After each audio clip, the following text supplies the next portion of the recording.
Blog Talk Radio. Hello, today is Saturday, April the 5th, 2011.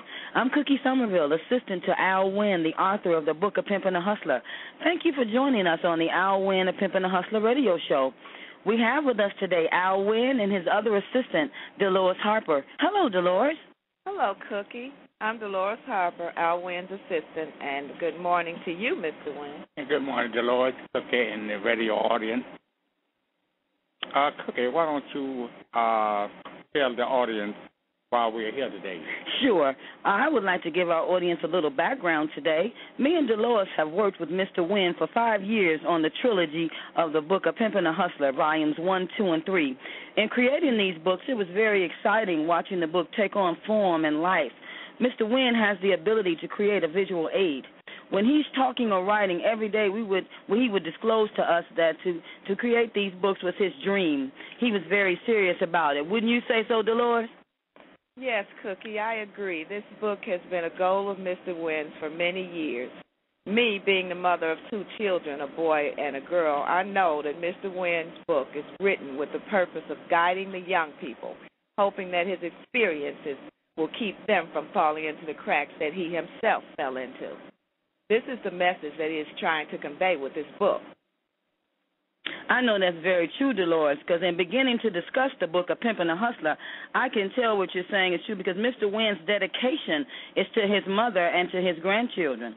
He has hopes that his book can be a lesson or an example. Mr. Wynn, why don't you tell us why you dedicated your book to your mother and your grandchildren? First, because I love my mother dearly, and also because my mother was alone without a brother or sister. I felt, being her oldest son, that it was my duty to comfort her.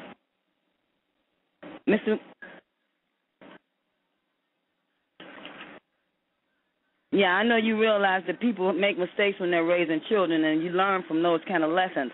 So I guess, like you said, you're hoping that this book will help others to not make those same mistakes. In the preface, it states that you are from West Point, Georgia. Yes, I am.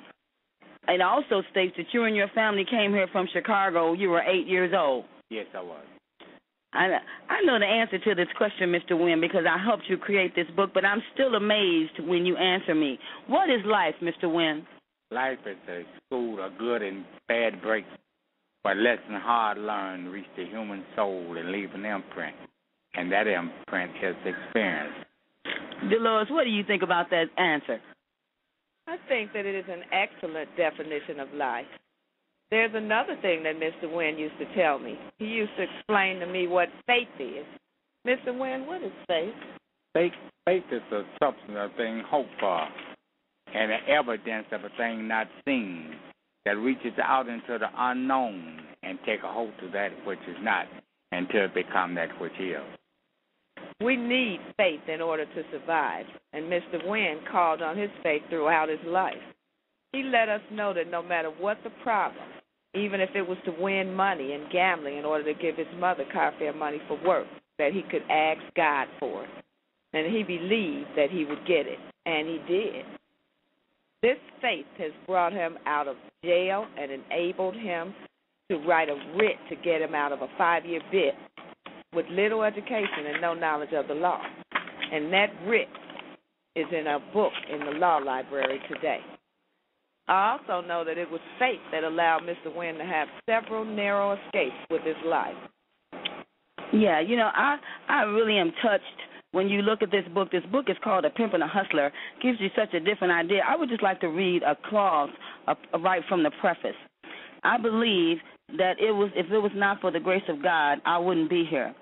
I want to believe that all those children, dope dealers, streetwalkers, and night people, lives are shortened because it is written to honor thy mother and thy father, and thy days will be longer on this earth. They have forgotten these words and no longer listen to their elders. The people of this time and era are not teaching the children any of these facts. I want to believe that God is speaking to them through me and through my experiences, and this is why God has spared my life. Who knows? Mr. Wynn, I wanted you to actually talk to the audience a little bit if they want to call in. and talk with us. So I know we have time on the show that they can call in and talk with you. Our audience can call in on 619-638-8450 and ask questions of Mr. Wynn if they would like to. And in the meantime, while we're waiting for a call, maybe Dolores can tell us how we can contact Mr. Wynn or get the book.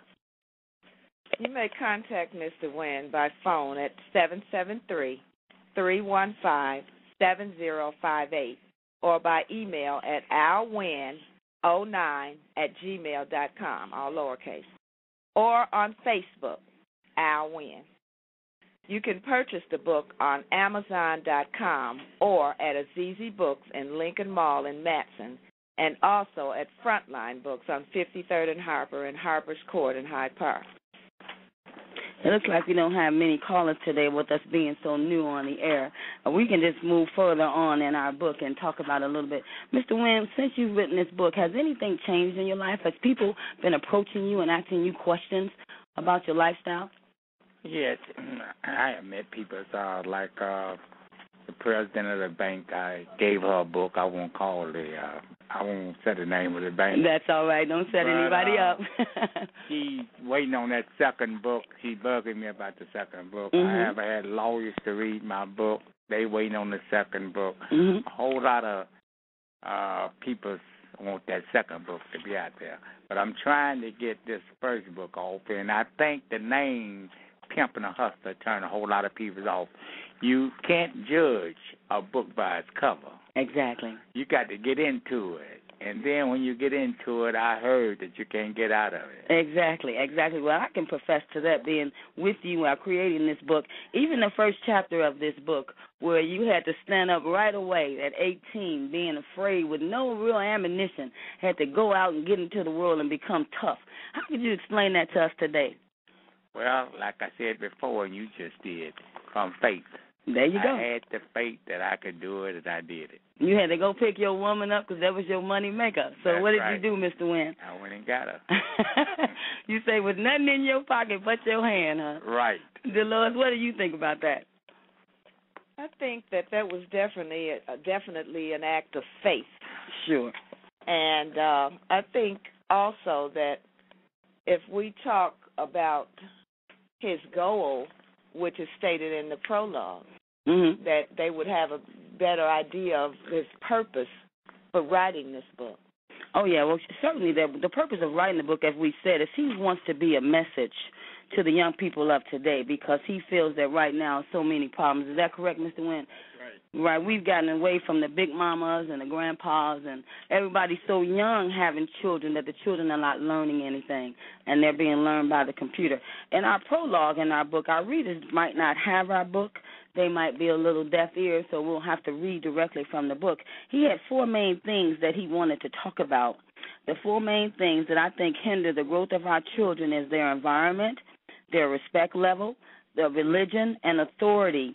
He further breaks down with the environment. The environment is where one is raised in, the life standards that have not been set or have been met for them. Mr. Wynn, would you like to elaborate on that when you say the environment? Do you mean the address or you mean the home itself? Well, I mean the neighborhood. The neighborhood. Okay.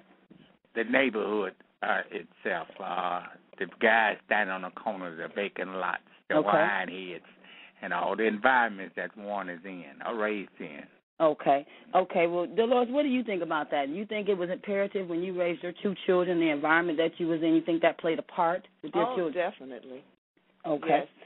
Well, I actually went out of my way to try and get them in a decent neighborhood so that I could keep as much of the derogatory and adverse things out of their lives, and I kept it out of their home.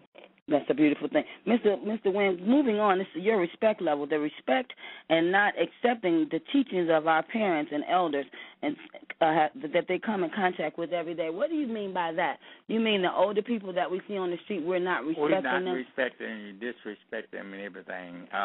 The younger kids today don't believe that the older people have anything to offer them. Okay. And they don't know, they just throwing and kicking their knowledge. Right away, the experience, because we have experience on the younger people. You've been there, done that. Right. They'll never catch up with you. Right. Right. As I said in the book, it's a shame that you let one generation one generation come and another one pass away. You don't learn nothing from their generation just passed. Exactly.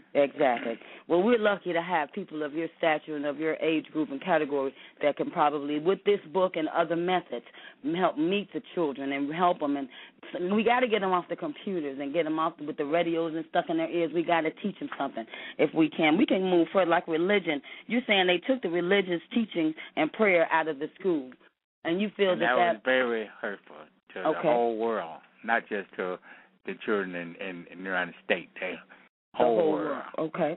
Okay, then you say the authority, the loss of authority of an individual person not being able to raise their children with reasonable force, like it says in the Bible, spare the rod, spoil the child. So you mean by that? What I mean is that if you can't raise your child, they have no guidance. Exactly. They're raising themselves. Mm-hmm. And that's when they said the gangbangers, they family. Okay. Because the guy, he's a dictator. Right. You tell him what to do. Exactly. Yeah. Yeah, and that is a disadvantage for our children if the person that they're looking up to as an authority figure is not teaching them anything, then everybody is lost. That's right. Yeah. Okay, you further say the Bible teaches us that when this is absent, that there is no guidance.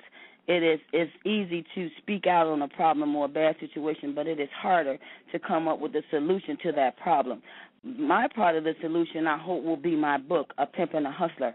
I would like it to be a testimony of my life, that I have lived and the mistakes that I have made, the lessons hard learned, and the blessings that I have received from God. Your part, meaning the church, the parents, and the elders, in my opinion, is to focus on our youth and put back the four things we can plainly see is missing in their lives. We need to start today. Dolores, what would be your input on that, starting today? What would you think would be a way we can start today? Well, I think that if we try and get a message to the young children of today, the young people of today, and personal contact when we see them, or, in any form, any way that we can reach them through books, music, however. Okay. Well, basically, we would hope to our radio audience that our show, we have a continuous radio show here. We have 3 books, volumes 1, 2, and 3. We hope to share excerpts from our book. We hope to let them talk to Mr. Wynn firsthand and get some experiences and ask him questions or anything that they think will be necessary. Mr. Wynn, if you had to finalize our radio show today, what would be one of the things you want to say to our audience? Well, I wish they would listen and have their kids listen to this show. Okay, well, maybe we can go ahead and we can read from the book if you like, and yes. We can read some chapters from the book. Why don't you read the one? Just keep on with what you got. Yeah. Okay, finish reading with the prologue. Okay, Dolores, would you like to finish reading? Hold on. Yes. Okay, this is where I stopped. Okay. All right. A thought, whether right or wrong, if meditated on, will manifest and turn into reality. That is why you have to watch what you read. The subconscious mind is like a tape recorder listening to negativity and recording it.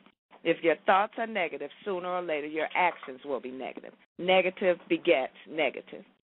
Use this, for example. If you desire a certain woman that you see and keep feeding on that thought and don't dismiss it from your mind, you will find that it will manifest itself into reality, and that first seed that you didn't dismiss will manifest her into your life. What you thought about and kept desiring in your heart manifested itself into a reality. Remember, the hearts of all men are treacherous, so therefore you need God's knowledge to feed your mind and your thoughts to holiness and righteousness, and you will reap the benefits for these efforts. Knowledge is power. When you learn to mix wisdom and knowledge and patience together, you can achieve any success, along with communication, consideration, and cooperation. Communication is the key to understanding. Consideration is the compensation for something, like when you buy a TV, you give monetary consideration. When raising a child, the consideration you give is love, patience, and knowledge to the child. And the payment that you expect to receive is that child becomes a successful adult with moral traits. Cooperation is explained as 2 or more moving and grooving in the same direction, 2 or more minds on the same plane working together. When something or someone is said to be cooperating, they are doing the right thing or what is expected of them in any given situation.